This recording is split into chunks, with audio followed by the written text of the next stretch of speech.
全台湾发起大罢免的行动，今仔日早起，这罢免团体是去送连书书，拢总是收到10万多分。主要的对象就是要锁定国民党的鲍群基、书记长王宏维，也有李干秀、叶冠之等等18位拿赢的立委。另外，也有新竹市长高虹安。因为国民党呢是要来罢免民进党的吴思瑶，也有吴派益。第一阶段已经有达到标准。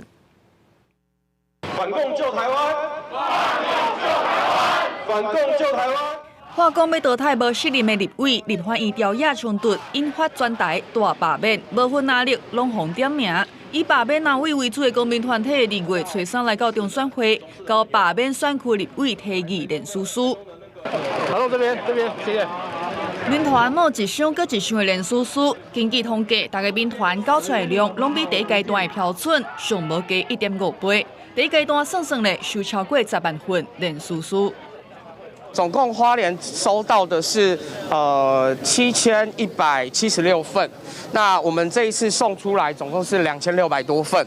有人说罢免是仇恨动员，对不起，我们对病毒没有仇恨，但病毒想侵害我们，我们就必须清除病毒。这个病毒来了，病毒来了。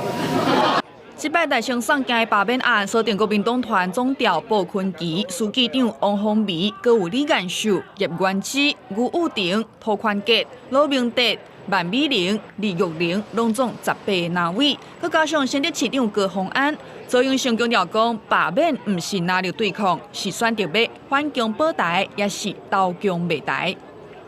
尊重各种民意的表达，但是我们也希望呢。当家不到事。新年应该欣欣向荣，而不是一个欣欣向霸哦。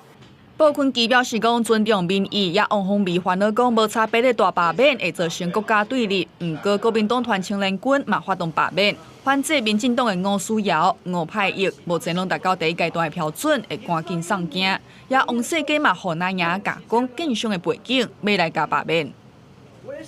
不是仇恨式罢免王世坚。他不是应该要来教导我们怎么样让房价可以更合理吗？针对外界关注讲，这摆罢免案敢有合用新修的选罢法，中选会表示讲，伫修宪法修正公布施行进程，有向主管选举委员会提出的罢免案，也是用修正进程的规定。公司新闻采访报道。